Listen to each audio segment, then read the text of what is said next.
Money FM 89.3. Best of breakfast.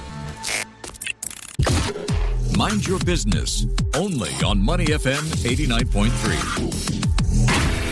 My Doctor here with Mind Your Business. Now, in recent years, Singapore has emerged as a leader in AI adoption, with 53% of enterprises deploying AI technologies in 2024, surpassing global averages. Notably, 94% of SMEs in Singapore are either using or experimenting with AI, with 87% of these adopters reporting increased revenue.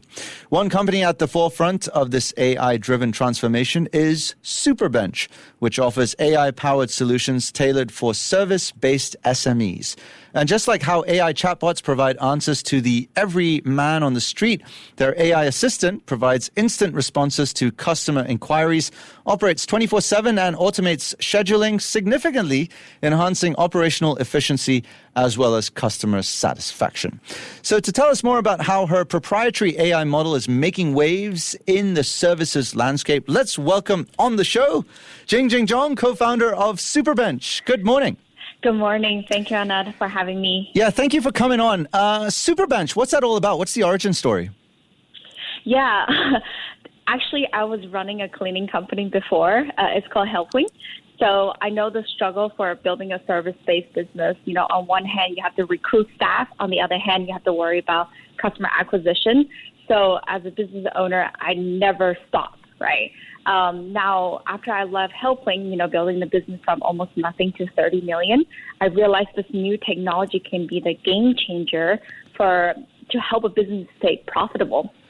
Because, as progressive wage scheme increase, and you have to make sure the frontline staff getting paid more, but you have to make sure your back office is getting, more and more lean, and AI is the best solution for this.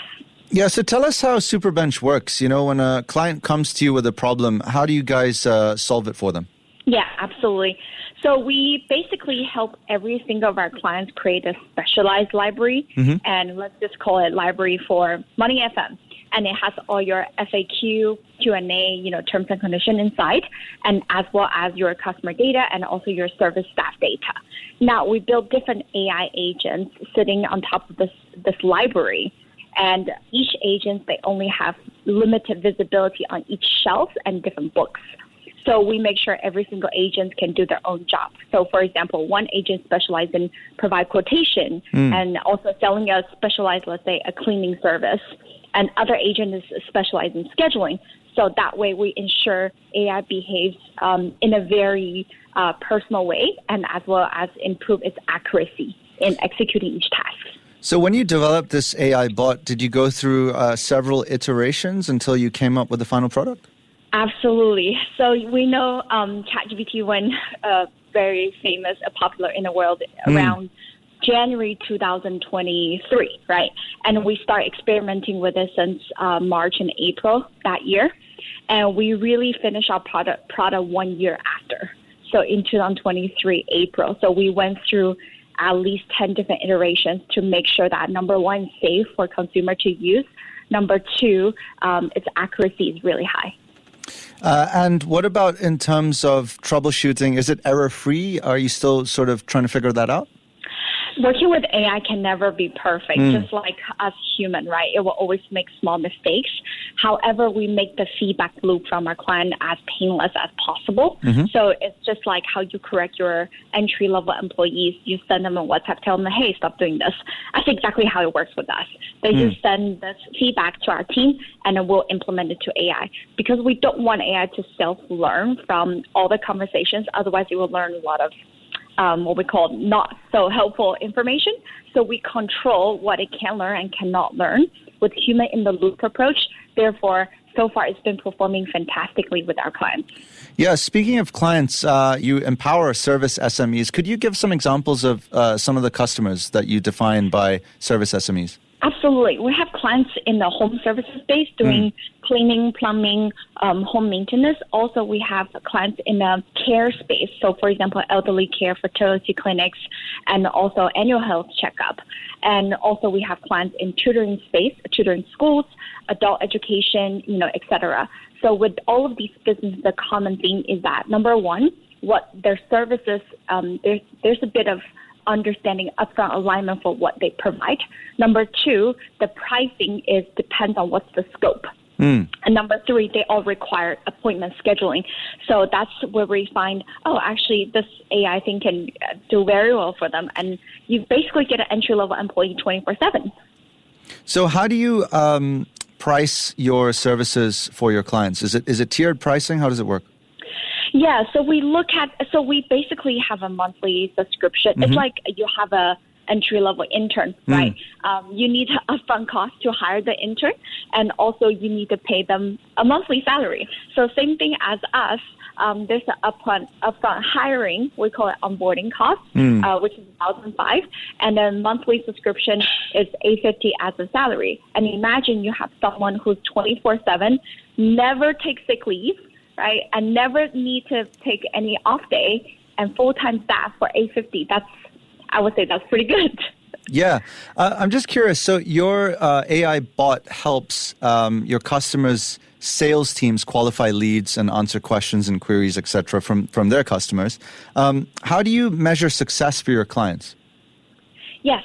So there's a few things that we look at. Number one is how many conversations are handled by AI.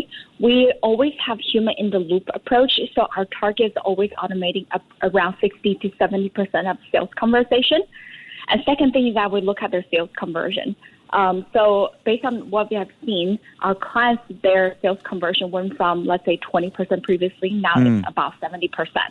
So it's pretty insane from what we've seen. What we have noticed is that the speed is the most important factor. And the second thing is the tone of voice. And now AI is very good at human touch.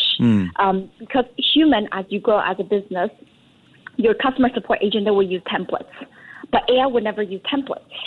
Let's say someone comes in saying that, hey, I got my HDB keys, I need to book a service. AI will immediately say, congratulations. But humans will just be like, okay, you need to book a moving train. Right. So the human touch here is actually superior, and it's very fast. So you gave an example there of increasing sales or conversions 20 to 70%. Can you share a specific example of a client that you've helped? Yeah. So this example is actually helping. On daily basis, they receive more than hundreds of inquiries, new sales inquiries a day. And previously, they have to have a lot of headcount sitting behind the line and, just managing this amount of conversation. And now what they really need is one really good sales staff and with AI. So because AI is handling inquiries 24/7, so this one staff basically can sell to 100 new leads at one go. Okay. And they were able to repurpose other sales staff to do other more important tasks. So now the organization is very, very lean. Yeah, so, you just spoke about that. Cost savings from deploying this technology, I suppose, would be not insignificant. Your human agents can then focus on high-value, complex sales. What do they focus on, given that, the bot is handling the majority of your business? Yeah, so they handle on edge cases. For example, you have a client coming in saying that, hey, I just need you to help me with my whole moving process. I need to have a mover, painter, electrician, and also a cleaner. Right. Then this is a very big ticket size item, requires customized quote. Also, in the cases where, let's say, you need organizing, like KonMari your home, if you have less than 10 boxes to organizing and decluttering, that's very simple. But let's say now you suddenly have 100 boxes because you're moving from France to Singapore, then that's a very big project, require customized quote. So human will be handling these high value customers and provide them with a customized quote, and also edge cases, for example, like my mom is not feeling well, can you send someone over ASAP? Things like this, right, for elderly care space. So in this way, the people who need real care, they will get they don't have to wait anymore because now human agent have less ticket for them to handle, and every single ticket has been filtered out by AI. So it's no secret that, AI tools like yours are crowding the market. So, what would differentiate you from your competition? If someone were to ask you, why choose Superbench over, your competition, what would you say to that? Absolutely. So our team, we are experienced service-based business operators. So we have over 10 years of business actually running the business. So what we did was that we incorporate all of our playbooks, processes in our tech, and also be able to recommend it to our clients based on, 200 aesthetic clinics we work with. We think this one works the best. Right, we can give recommendation like this. We're beyond a tech provider. We want business to succeed, want them to increase their sales, and while they don't have to hire extra headcount. And that's our goal. And so I think this is the biggest difference comparing us with other service providers.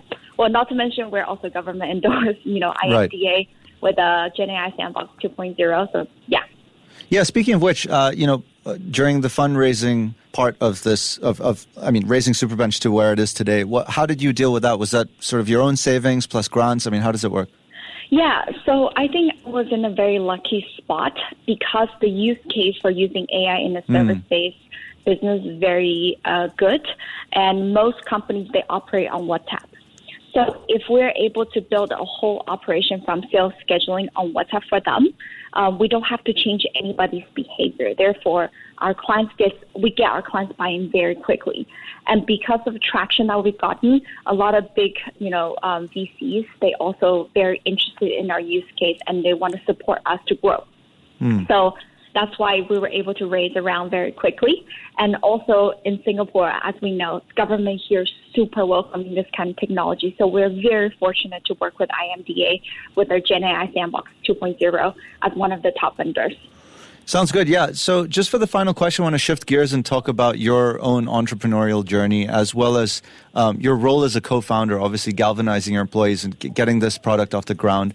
Some of the challenges you encounter and maybe some lessons that, businesses in the same space listening in can sort of learn from you. Yeah, absolutely. I think the key for working with a service-based business is that you really need to understand your role here is not to sell. Your role here is really to hear them out because a lot of business owners, they have a lot of things going on in the day-to-day basis. And if you go in with the idea that I really want to be here to help them to solve the issue, to help them to grow so they can spend more time with their family, then all the conversation becomes like very easy. And they also, it's much easier to build trust like that rather than thinking constantly you need to sell your product. And I find it extremely rewarding by working with them, I'm working hand in hand with them.